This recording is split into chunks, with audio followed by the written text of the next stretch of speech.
Pessoal, eu queria compartilhar com vocês João capítulo 13.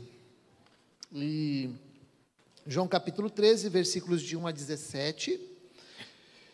E esse texto me veio à mente porque há algumas quartas-feiras atrás nós encerramos o curso chamado Fundamentos. Foram 5 semanas em que nós estudamos um pouquinho sobre alguns compromissos da igreja, né? E a mensagem que eu gostaria de compartilhar com os irmãos, ela está ligada a alguns itens do compromisso do membro da Comunidade Batista da Paz, tanto feito perante Deus como perante a igreja. E este texto, que está lá em João 13, de 1 a 17, está ligado então a 2 compromissos aqui, 3 compromissos, ou melhor, 3. Né, tem ali atrás ainda tem esse papel aqui lá, tá? Se você desejar, também foi disponibilizado também no compromisso. No comunhão. 3, fazer uso dos meus dons e capacitações dados por Deus, visando o crescimento, firmeza e inspiração de minha congregação. 4, estar constantemente pronto para desempenhar qualquer função em minha igreja, desde que dentro de minhas possibilidades. E também com o item 10, que diz, viver integrado e harmonicamente na igreja da qual sou membro, prestando minha colaboração para o seu desenvolvimento. Então, eu quero pedir que você acompanhe a leitura desse texto.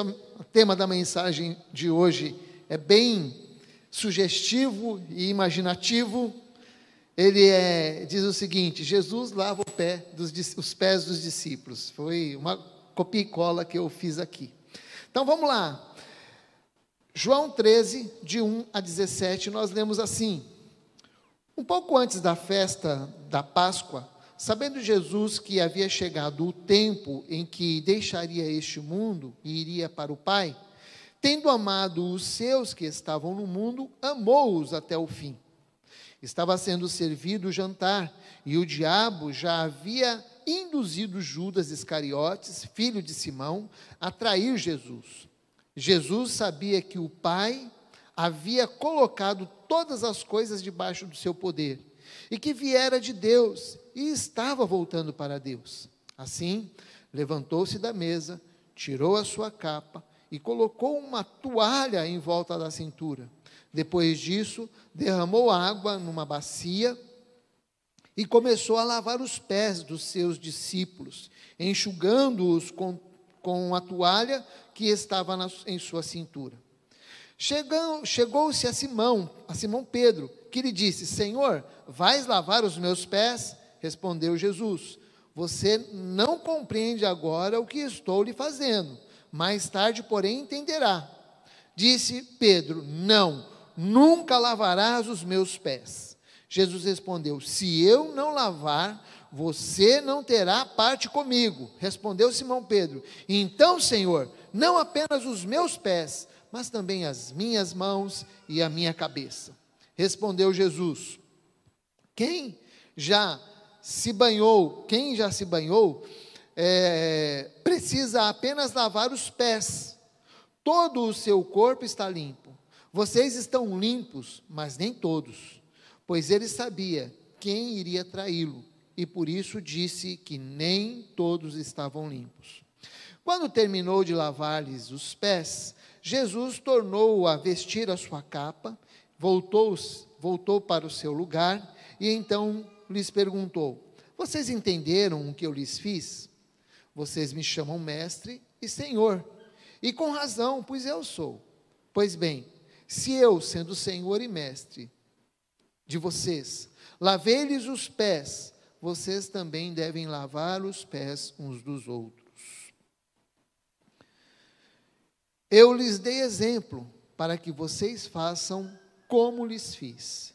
Digo-lhes verdadeiramente, nenhum escravo é maior do que o seu senhor, como também nenhum mensageiro é maior do que aquele que o enviou.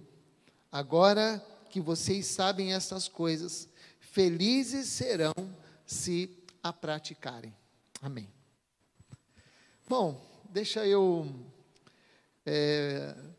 compartilhar com vocês a primeira coisa que me veio à mente quando entrei em contato com esse texto. Por que os outros evangelhos, Mateus, Marcos e Lucas, por que eles não registraram essa tão importante passagem, esse momento tão importante? Porque se você pegar assim, os outros textos que estão situados neste momento da história, Mateus, Marcos e Lucas, eles apenas registram a celebração da ceia. Mas João deixa de lado de registrar a celebração da ceia para tão somente registrar o lava-pés, Jesus lavando os pés dos seus discípulos. Os 3 primeiros evangelhos, eles são conhecidos como sinóticos, Mateus, Marcos e Lucas, ou seja, eles narram as mesmas histórias, mais ou menos na mesma sequência, eles registram e as coisas assim, muito igual praticamente, cada um sim com o seu ponto de vista. Cada um de nós, quando narra uma história, tem um ponto de vista, né? E quando a gente pensa na questão de ponto de vista, na verdade o ponto de vista ele não está ligado somente àquilo que eu penso, aquilo que eu entendo. Na verdade, o ponto de vista, ele está ligado a vários fatores, ao contexto que você está vivendo. Então, por exemplo, João possivelmente não registrou a ceia do Senhor, porque ele escreveu o seu livro, o Evangelho de João, alguns anos mais tarde, talvez 20 anos depois, mais tarde. E possivelmente o momento da história pedia outras ênfases, como por exemplo a questão do serviço, né? Nós estamos apenas pensando, raciocinando, tá bom? Uma outra coisa que me passa à mente é que o próprio João, ainda quando jovem ainda, discípulo, ele viveu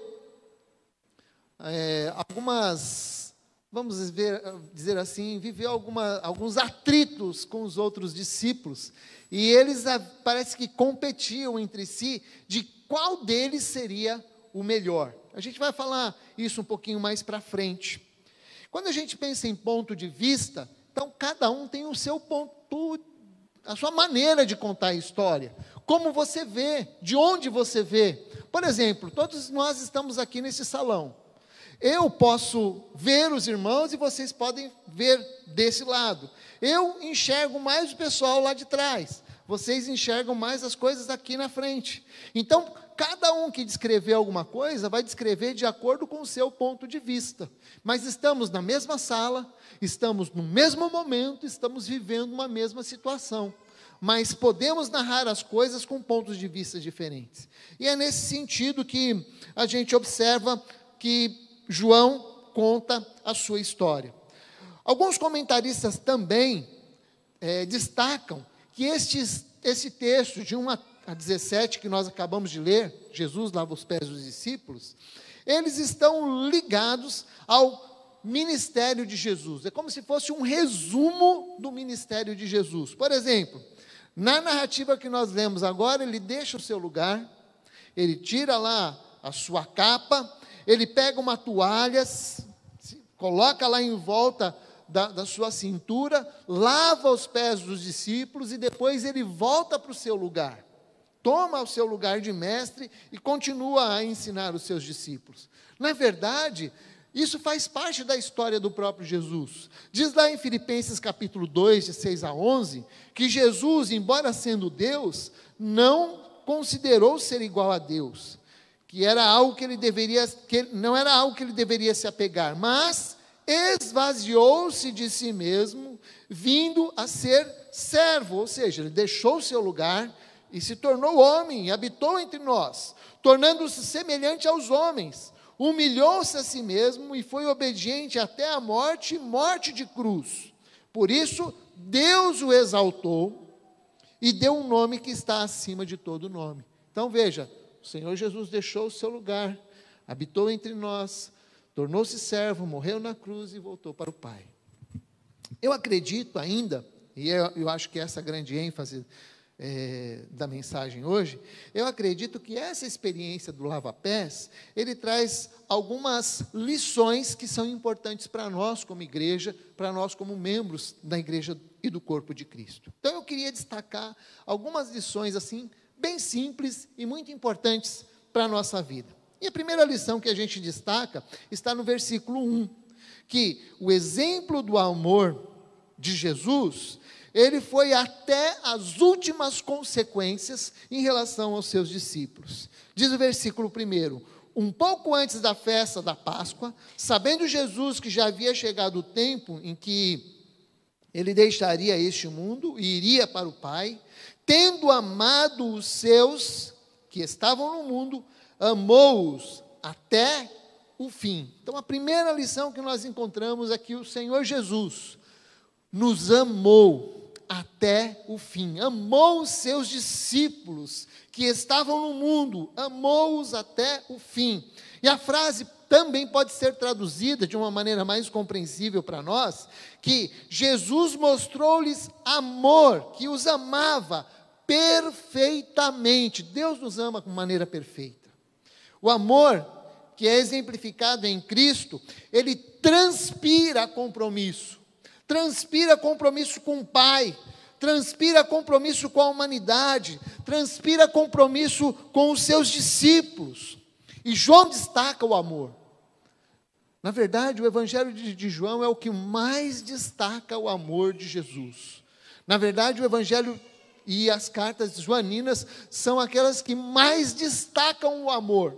Por exemplo, nós podemos trazer à memória aqui o tão conhecido João 3,16, que Deus amou o mundo de tal maneira que deu o seu Filho unigênito para que todo aquele que nele crê não pereça, mas tenha a vida eterna. Essa tal maneira, basicamente, é como o João está narrando aqui, ele os amou até o fim, ele ama de maneira perfeita a cada um de nós.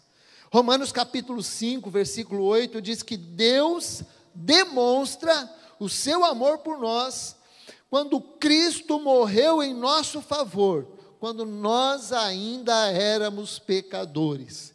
Então o Senhor nos ama. Amor e compromisso andam juntos. Eu tenho aprendido isso, e acho que à medida que a gente vai envelhecendo no casamento, a gente vai aprendendo mais isso de uma maneira mais forte na vida da gente. De que amor e compromisso andam juntos. Duas pessoas caminhando juntos, uma família caminhando juntos. Nós caminhando juntos com aquele que nos ama e nos quer bem. Amor e compromisso andam juntos, e Jesus demonstrou o seu compromisso com o Pai. Ele se apresentou voluntariamente em sacrifício vivo, santo e agradável a Deus. A cruz, eu sempre gosto de frisar isso, a cruz, ela não foi um improviso na história. Ela foi planejada. A cruz foi destinada a Cristo para que cada pessoa seja salva pela fé, crendo verdadeiramente que Jesus é a ponte viva que nos liga a Deus. Por isso que Jesus diz: eu sou o caminho, a verdade e a vida. Então ele é a ponte viva que nos une a Deus.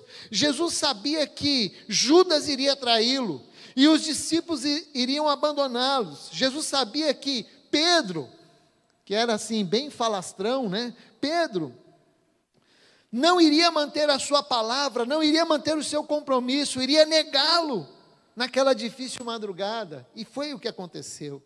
Mas mesmo assim, diz o texto, que ele manteve o seu compromisso de amar.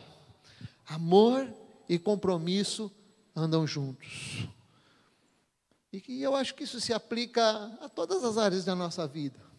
Primeiro, se aplica no fato de que Deus nos ama de verdade.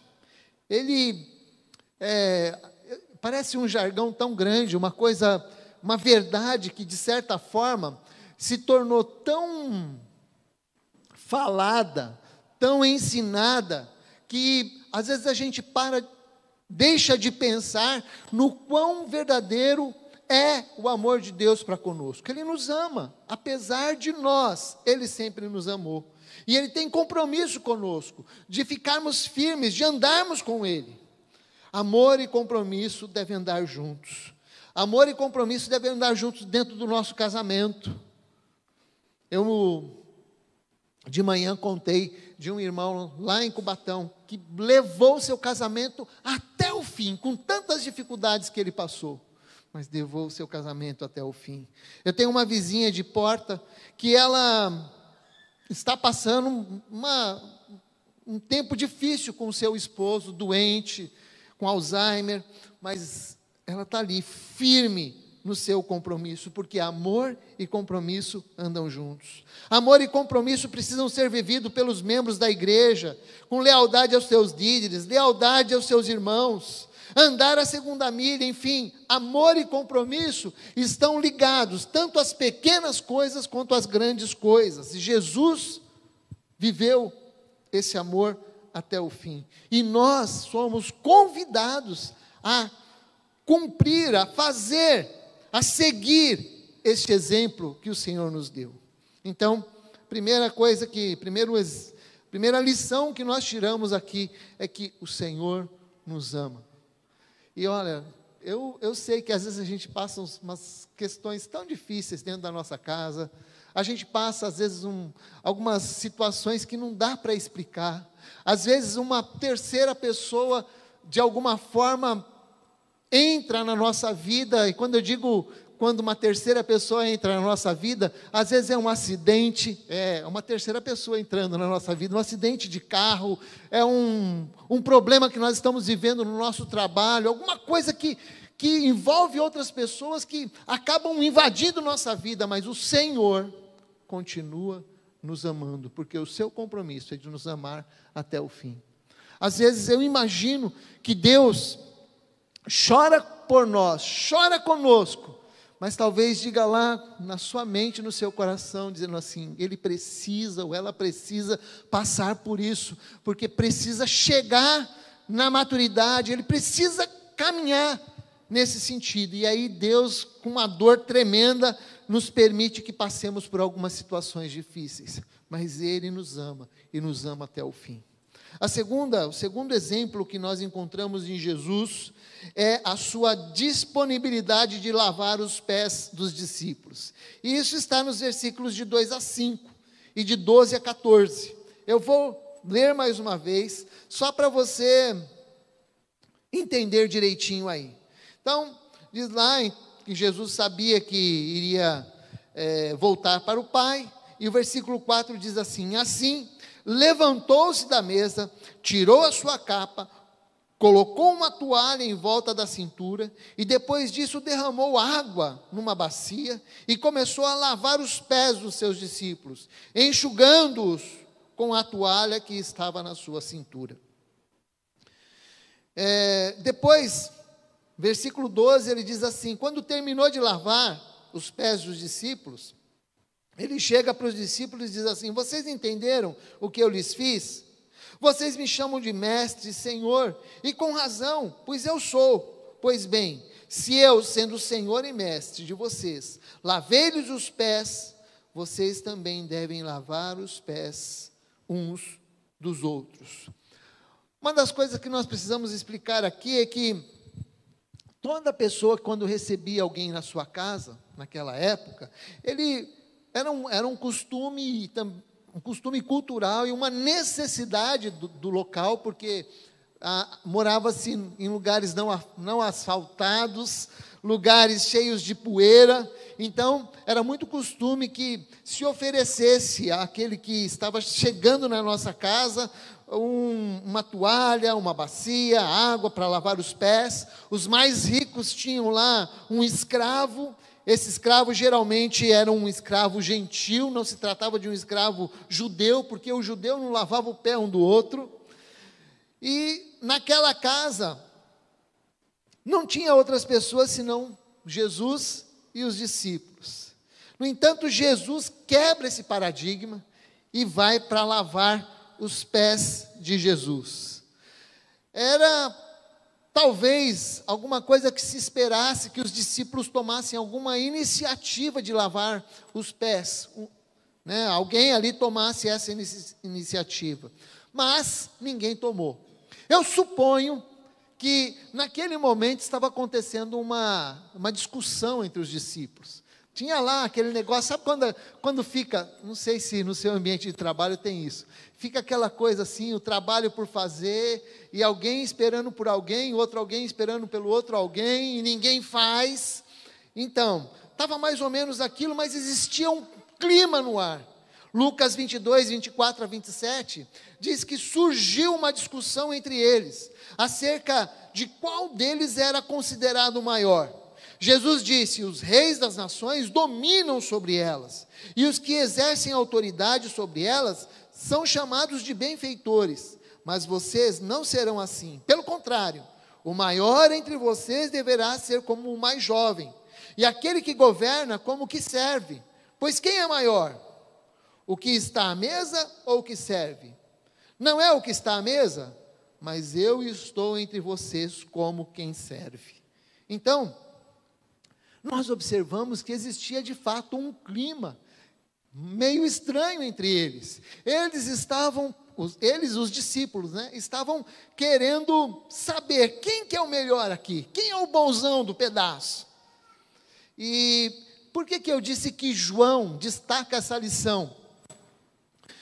Na minha concepção é porque João viveu esse problema na sua mente. Porque em todos os momentos que essa discussão com relação de quem seria o maior apareceu entre eles, João estava ali no pedaço.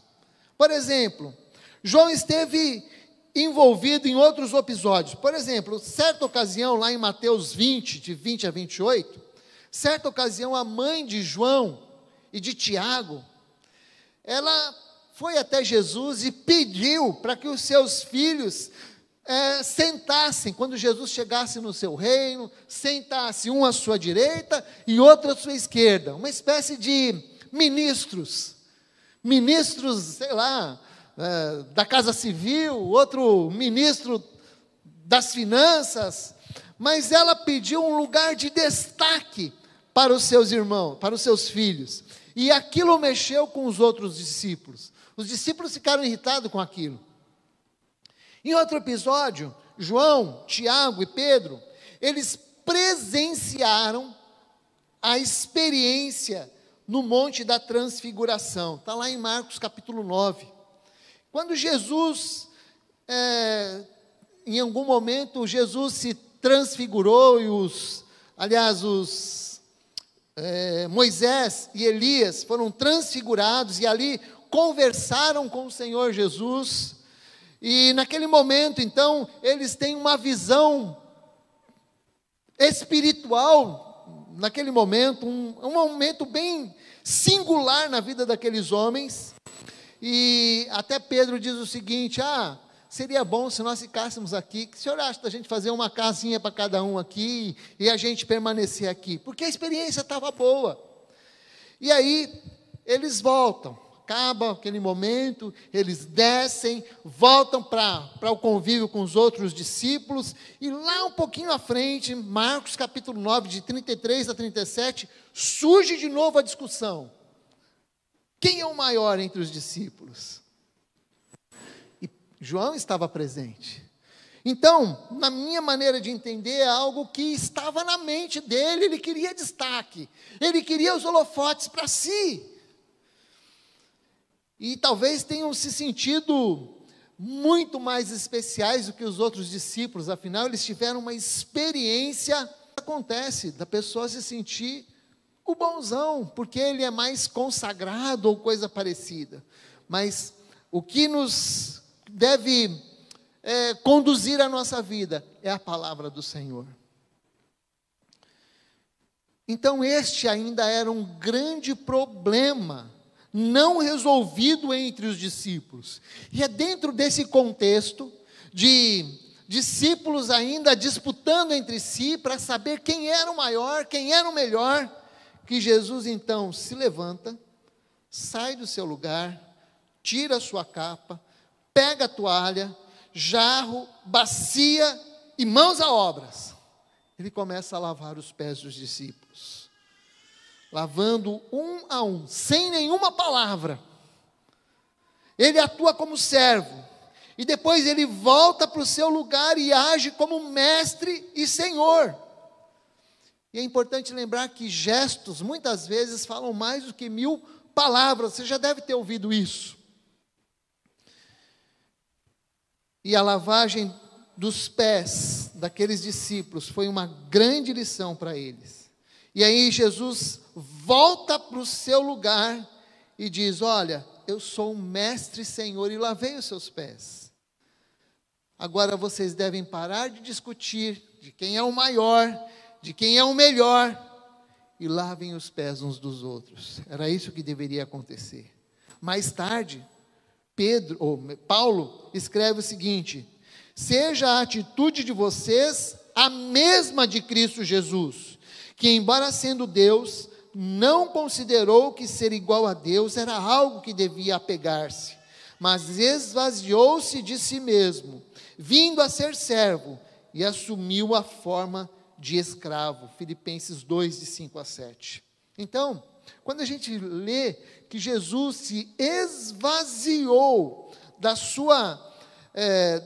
se esvaziou de si mesmo, na verdade, nós temos a informação que ele não estava se esvaziando da sua divindade, ou seja, ele não deixou de ser Deus, ele não deixou de ser importante entre os discípulos, mas ele se esvaziou dos seus ganhos, digamos assim, dos seus ganhos pessoais em relação a isso. Ele se auto-renunciou.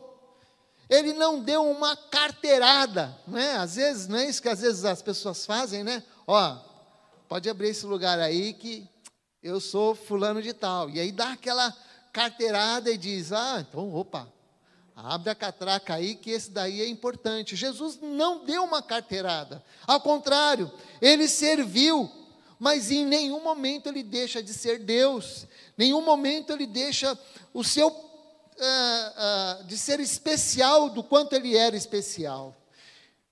O verso 5 de Filipenses 2:5 diz assim: tenham o mesmo sentimento que houve em Jesus.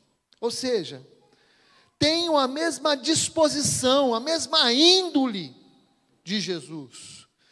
Como membros da igreja, como membros do corpo de Cristo, nós precisamos ter esse mesmo desejo de fazer como Cristo fez.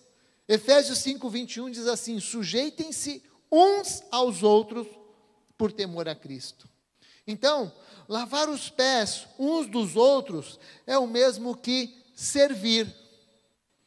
Servir as pessoas, colocar o avental, pegar na vassoura, lavar o banheiro, atender ou ajudar alguém que está meio sujo, às vezes cheirando mal. Isso em nenhum momento vai tirar o seu privilégio de vida eterna, o seu privilégio de ser considerado filho.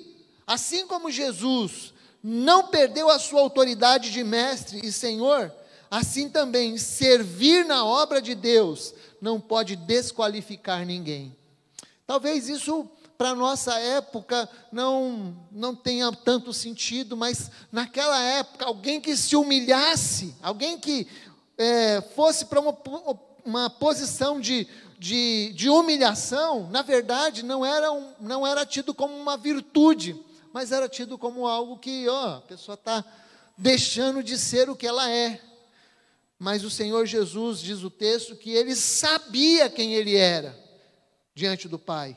Ele sabia que ele era o Filho de Deus. Jesus, versículo 3, Jesus sabia que o Pai havia colocado a ele todas as coisas debaixo do seu poder, e que viera de Deus, e estava voltando para Deus.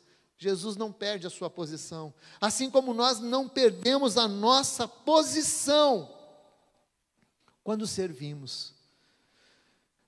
Uma das coisas mais gostosas, algumas experiências que nós vivemos como igreja aqui, Comunidade Batista da Paz, foram os encontros. Quantos lembram do encontro?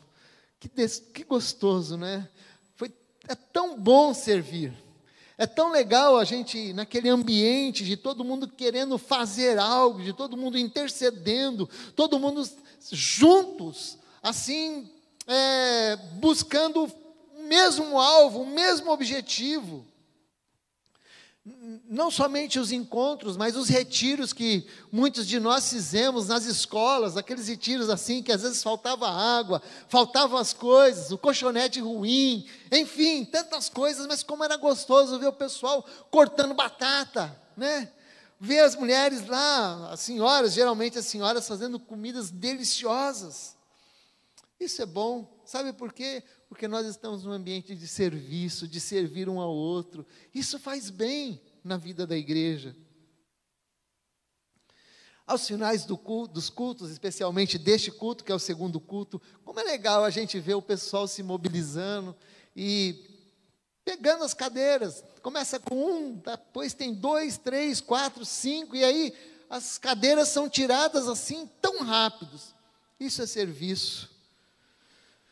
Lá em Cubatão, nós tínhamos, às vezes, alguns problemas, né? Como toda igreja tem, né? Uma porta quebrada, um vidro, um trinco, um portão, um utensílio aí, que estava quebrado, mas a gente voltava na semana seguinte, estava consertado, estava arrumado, porque um irmão que fazia questão de ser muito discreto, ia lá e quase no anonimato, resolvia as questões sem que ninguém pedisse. Aqui na CBP não é diferente. Gente que tem o dom de doar, gente que faz as coisas sem que ninguém saiba muitas vezes. Outros que não têm filhos, mas estão lá no Ministério Infantil ajudando, trabalhando com afinco. Isso é servir. Servir não está somente ligado, muitas vezes as pessoas querem servir em posição de destaque, mas nem sempre as posições de destaque são os melhores serviços. Servir é algo que expressa adoração ao Senhor, que expressa obediência a Deus. E como igreja, nós não podemos perder a habilidade de servir, pelo contrário, queremos que outros e outros aprendam o privilégio de servir. Eu não sei se você de repente perdeu pelo caminho, aquele desejo, aquela chama de servir. Mas você será bem-vindo em voltar a fazer aquilo que você fazia antes. Uma das coisas que me fala muito legal é lá em Apocalipse capítulo 2, quando o Senhor Jesus escreve uma carta dizendo o seguinte: eu tenho para ti que vocês deixaram o primeiro amor. E aí, quando ele convida aquela igreja a ser restaurada, ele diz o seguinte: volte a fazer as coisas que vocês faziam antes. Isso não é saudosismo, na verdade, é colocar a mão na massa, é começar a fazer as coisas, recomeçar a fazer. Nem sempre nós vamos poder fazer do mesmo jeito, mas quando nós nos dispomos a fazer, há uma alegria, e o Espírito Santo age em nosso meio, quando estamos agindo e servindo. Terceira lição que nós temos aqui do lava-pés, está nos versículos de 6 a 11. O lavar os pés reforça o ensino. O Cristo que salva é o Senhor que perdoa e que purifica. Nós temos aqui então agora uma lição espiritual ilustrada no lava-pés. Os versículos de 6 a 11 diz o seguinte: quando Jesus está ali naquele silêncio, né, lavando os pés dos discípulos, ele chega até Pedro. E aí Pedro interrompe e diz: Senhor, vais lavar os meus pés? Responde Jesus: você não compreende agora o que eu estou lhe fazendo. Mais tarde, porém, entenderás. Disse Pedro: não, nunca lavarás os meus pés. Jesus respondeu: se eu não lavar, você não terá parte comigo. E aí Simão responde: então, Senhor, não apenas os meus pés, mas também as minhas mãos e a minha cabeça. E respondeu Jesus: quem já se banhou precisa apenas lavar os pés. Todo o seu corpo está limpo. Vocês estão limpos, mas nem todos, pois ele sabia quem iria traí-lo, e por isso disse que nem todos estavam limpos. Então nós temos uma lição espiritual aqui, muito espiritual. Eu não sei, vocês quando leem a Bíblia, mas quando eu leio a Bíblia eu começo a imaginar algumas coisas, e eu imagino o silêncio que imperava naquele momento em que Jesus lavava os pés dos discípulos, até o momento que ele chega em Pedro. Quando ele chega em Pedro, Pedro era um falastrão, ele falava mesmo, né? Eu imagino que Pedro era aquele cara que falava pelos cotovelos. E aí, é como se Pedro dissesse assim: isso é inconcebível, isso não cabe na minha cabeça.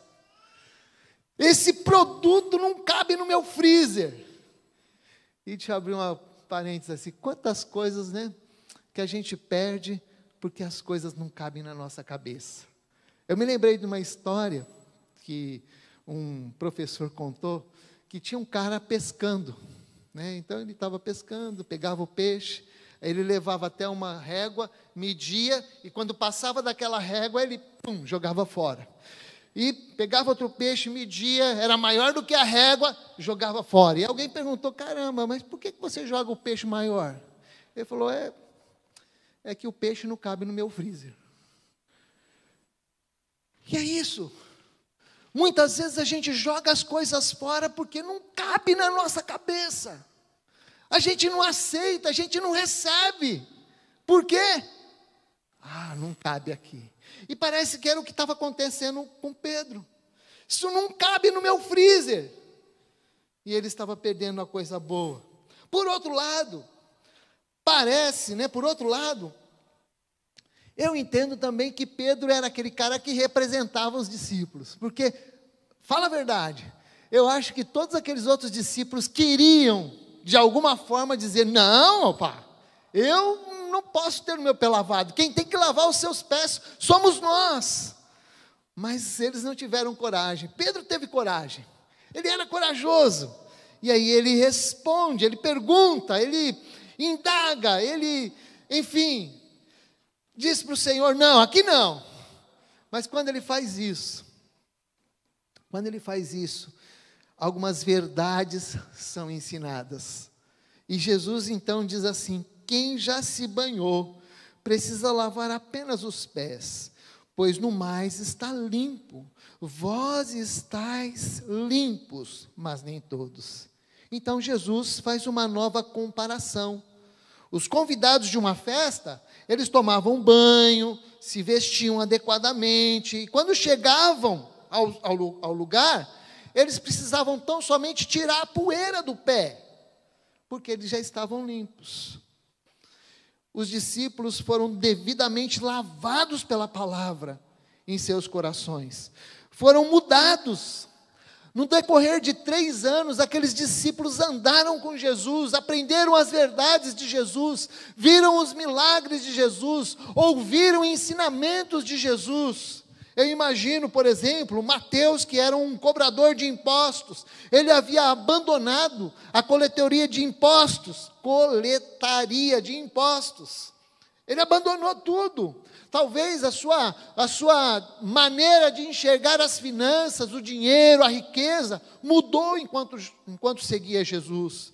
Simão, o Zelote, existia lá um outro Simão que não era Pedro, ele era tido como Zelote. Os Zelotes representavam um partido político agressivo naquela época. Mas Simão o Zelote, que começou a seguir a Jesus, foi aprendendo talvez a adequar as suas convicções políticas aos princípios de Jesus. João e Tiago eram estourados, eram tidos como os discípulos do trovão, mas eles estavam aprendendo a ser menos explosivos.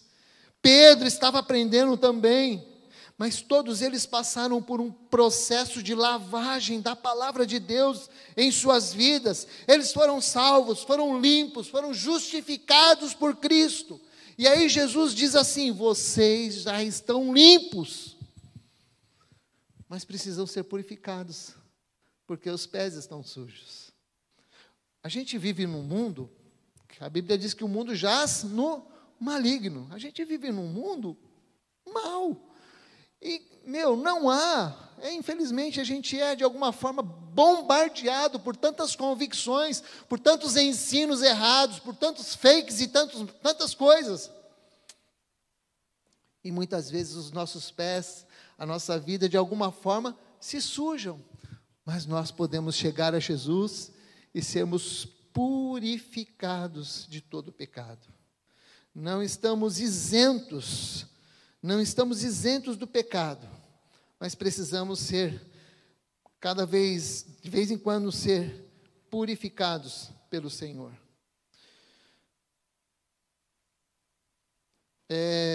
Como disse, nenhum de nós está isento de pecados. Portanto, a lavagem dos pés aponta para o ensino de que Jesus nos purifica de todo o pecado. Primeiro, Ele nos lava com a palavra e nos salva. Depois, Ele nos purifica do pecado. E esse princípio aponta para alguns textos da palavra de Deus. Por exemplo, se confessarmos os nossos pecados, Ele é fiel e justo para nos perdoar os pecados e nos purificar de toda a injustiça. 1 João 1,9. É uma verdade que precisamos entender. Outra verdade que nós encontramos está lá em 1 João 2,1. Se alguém pecar, temos um advogado junto ao Pai, Jesus Cristo, o justo. Outra verdade está lá em Isaías 1,18. Vinde, raciocinemos, ainda que os vossos pecados seja como a escarlata, um vermelho bem escuro, Eles se tornarão brancos como a neve. Ainda que sejam vermelhos como o carmesim, eles se tornarão brancos como a lã. Nesta semana que passou, eu curti lá no Facebook uma frase que estava lá, um dizer lá que estava lá. Diz que alguém foi lá e perguntou para o pastor Rugel Shed o seguinte: o crente perde a salvação? Isso é uma dúvida que infelizmente está ali sempre aos nossos arredores, Estão aqui, o crente perde a salvação? E o Shed então responde o seguinte: depende por quem ele foi salvo. Se ele foi salvo por Cristo, jamais perderá a salvação. Então, glória a Deus. E a palavra de Deus nos diz lá em João, capítulo 10, 27, se não me falha a memória, que o Senhor nos segura com firmeza, e ninguém pode nos arrebatar, ninguém pode nos tomar da sua mão, porque Ele nos salva. Todos os discípulos, então, foram banhados pela palavra, tiveram seus pés lavados, mas nem todos foram limpos e purificados de seus pecados. Judas foi minado pela ação do diabo e tornou-se um traidor e se perdeu. Mas os demais discípulos, diz a palavra de Deus, que eles foram limpos e estavam sendo purificados pelo Senhor. Nós podemos ser purificados pelo Senhor Jesus. O sangue de Jesus tem poder e Ele nos purifica de todo o pecado. Não há pecado que Deus não possa perdoar. Mas há um pecado que pode nos levar para o inferno. É justamente quando nós insistimos em continuar nele. Insistimos na incredulidade. Insistimos em ficar longe do Senhor. Então, esse não tem como, porque, afinal, não estamos levando ao Senhor. Quarto e a última lição que nós temos aqui. A alegria não está apenas no saber, mas no praticar os ensinos de Jesus. Versículo 17, quando ele está diante dos discípulos ali, lhes ensinando, ele diz assim: agora que vocês sabem estas coisas, felizes serão se a praticarem. Essa palavra felizes ou bem-aventurados que você encontra na sua Bíblia, na verdade, é que nós somos felizes mesmo. Se nós praticarmos aquilo que Ele nos ensina, nos tornamos completos, vamos dizer assim. Esta é a condição interior de um seguidor de Cristo, que se propõe a obedecer aquilo que Jesus determina. Ele se torna feliz, alegre, ele se torna alguém realizado. A alegria de servir não está nos resultados, e sim no fato de que estamos em obediência a Deus. Jesus lavou os pés de Judas, o traidor, lavou os pés de Pedro, o falastrão, que o negou, lavou os pés dos outros 9 discípulos, que pularam fora, e só um ficou. Servir nem sempre alcançará os resultados que desejamos, mas isso não significa que estamos agindo errado. Uma vez, o Cola publicou lá, um vídeo, para que nós pudéssemos ajudar alguém. Então, olhei aquele vídeo e fiquei meio indignado. Falei assim, não, sem chances. Esse não vou ajudar, não. Procurei o Cola, expus a minha indignação para o Cola, e aí ele, com a sua experiência, com a sua paciência, falou, pastor, eu não posso olhar só a situação, eu tenho que olhar aquilo que está ao redor, eu tenho que olhar as outras pessoas que estão ao redor. Então, eu não estou interessado em ajudar fulano, eu estou interessado em ajudar Cicrano, Beltrano, tem outros Dranos e todos os Beltranos da vida. Eu não estou preocupado em ajudar essa pessoa, eu estou preocupado em ajudar os que estão ao redor. Falei, cara, é verdade, você tem razão. É isso, meus irmãos, às vezes o servir nem sempre vai alcançar os resultados que nós desejamos, ou aqueles resultados que estão diante dos nossos olhos, que nós queríamos diante dos nossos olhos, mas requer discernimento. E aí precisamos servir. Jesus está dizendo, pratique o que você aprendeu. Aliás, Jesus não, eu estou lembrando de uma frase que eu ouvi na adolescência. Pratique o que você aprendeu e deixe os resultados com o Espírito Santo de Deus. Eu queria finalizar concluindo o seguinte. A experiência do lava-pés, vivida por Jesus e pelos apóstolos, destacou então 4 verdades aqui. Pode ser destacado mais? Pode, mas nós destacamos 4. Primeiro, que o amor de Jesus, ele vai até as últimas consequências. E ele serve de modelo, de inspiração para nós que somos seus discípulos. Segundo, a disponibilidade de Jesus ao servir os discípulos é para ser seguida pelos membros da igreja local, que Deus nos inseriu. Então, Deus nos inseriu aqui, como igreja local. E é aqui que nós devemos servir.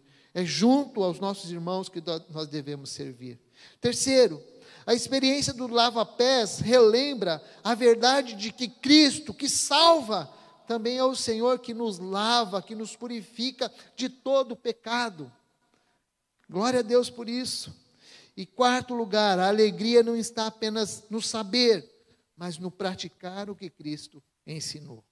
E diante disso, eu queria fazer algumas aplicações bem simples, mas importantes para nós. Primeiro, o amor de Cristo vai até as últimas consequências.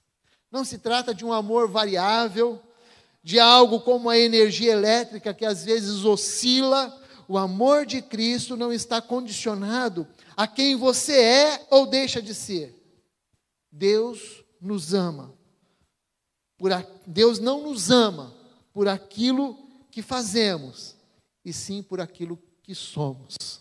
É verdade que Ele quer nos transformar? É verdade, mas Ele nos ama porque nós somos. Ele me ama porque eu sou o Márcio, desse jeito. Mas Ele quer me transformar? Quer. Ele ama você, cada um que está aqui, você pode colocar o seu nome. Ele te ama. E por mais chavão que seja, Deus ama você e não quer o seu mal, não quer que você seja levado por qualquer vento de doutrina, não quer que você quebre a cara. Por isso, é importante que você se aproxime dele. Salmo 51, 17 diz assim, que um coração quebrantado e contrito, ó Deus, não o desprezarás. Deus não despreza um coração contrito. Segundo, caminhar com Cristo, ou o status de uma posição cristã, não assegura a nossa salvação. Judas andou com Cristo, viu seus milagres. Eu acredito que Judas, ele mesmo, expulsou demônios, ouviu ensinos substanciais de Jesus, mas ele não mudou o seu coração. Judas deu ouvidos ao diabo e fechou seu coração para o Senhor. É possível, meus irmãos, ser membro de uma igreja, falar bem a linguagem do Evangelho, mas manter-se distante do Senhor e da sua salvação. É possível seguir os ensinos da palavra de Deus, mas não ser penetrado pelo sal da palavra. Você já comeu peixe, né? Eu também. E se não comeu, você sabe que existe peixe de água doce e o peixe de água salgada. Mas é uma coisa interessante, né? Você vai lá, você pode fazer essa experiência. Primeiro você toma um golinho de água, você vai ver que ela é bem salgada, né? A água do mar. Quanto mais limpa a água, mais salgada é. E o peixe que vive ali, tal, cresce, vive a juventude, vive a adolescência, tal, caminha pelo mar e tudo mais. O peixe que está ali, quando ele é pescado, e quando ele vai para a sua mesa, se você não temperar ele com sal, você vai comer sem sal. E aí não é uma coisa interessante? Porque o peixe que está mergulhado no sal, precisa de sal para ser temperado. E sabe que é isso que acontece dentro das nossas igrejas? Ouvimos a palavra, temos contato com a palavra, mas muitos de nós, infelizmente, não se deixa penetrar pelo sal da palavra. E nos tornamos insípidos, nos tornamos sem gosto, nos tornamos sem a transformação da palavra em nossas vidas. Então, que essa lição fique para os nossos corações. Outra lição, também é possível ouvir a palavra e dar lugar ao Espírito Santo de Deus, deixar-se mudar pela ação do Espírito Santo que habita em nós, que está entre nós. Meus irmãos, o fato de nós estarmos aqui, eu não sei para vocês, mas isso me faz pensar que nós estamos dando oportunidade para o que o Espírito Santo de Deus trabalhe na nossa vida. Por isso que eu gosto até de lembrar aqui dos cultos dos jovens. Mas o jovem vai lá, às vezes fica voando, glória a Deus. Primeiro que ele está num lugar confiável. Segundo, que ele está sentado ali. Terceiro, que em algum momento a palavra, é isso. E ele então começa a entender, e as verdades do Senhor começam a entrar no seu coração. Então, de alguma forma, nós que estamos aqui, por mais distantes que estejamos, estamos dando oportunidade para que o Espírito Santo trabalhe na nossa vida. E quem sabe, o Espírito Santo já não está trabalhando no seu coração nessa hora. E você entendendo que precisa abrir espaço para o Espírito Santo agir, mudar, transformar os seus hábitos, transformar o seu coração. Por fim, lembrando que não existe pecado que Deus não possa perdoar. Não existem pés empoeirados que Jesus não possa lavar e purificar. Quero lembrar você que o sangue de Jesus nos purifica de todo o pecado. E por mais pecado que você tenha cometido, o Senhor está pronto a nos perdoar. Não se trata de um abuso da graça de Deus. Se trata, sim, de nós chegarmos confiadamente ao Senhor e dizer: Senhor, eu creio que o teu sangue me purifica de todo o pecado. Até mesmo aquele pecado que você não consegue se desvencilhar. Você peca hoje, ele pede perdão. Peca hoje de novo, pede perdão. Peca ontem, pega amanhã. Mas aí você pode se achegar a Deus, não como alguém que abusa da graça, mas como alguém que diz: Senhor, eu quero mudar, eu quero ser transformado pelo Teu Espírito Santo. E, para finalizar, acho que de verdade agora, o tema escolhido para esse ano, que a gente tem escolhido, é recomeço.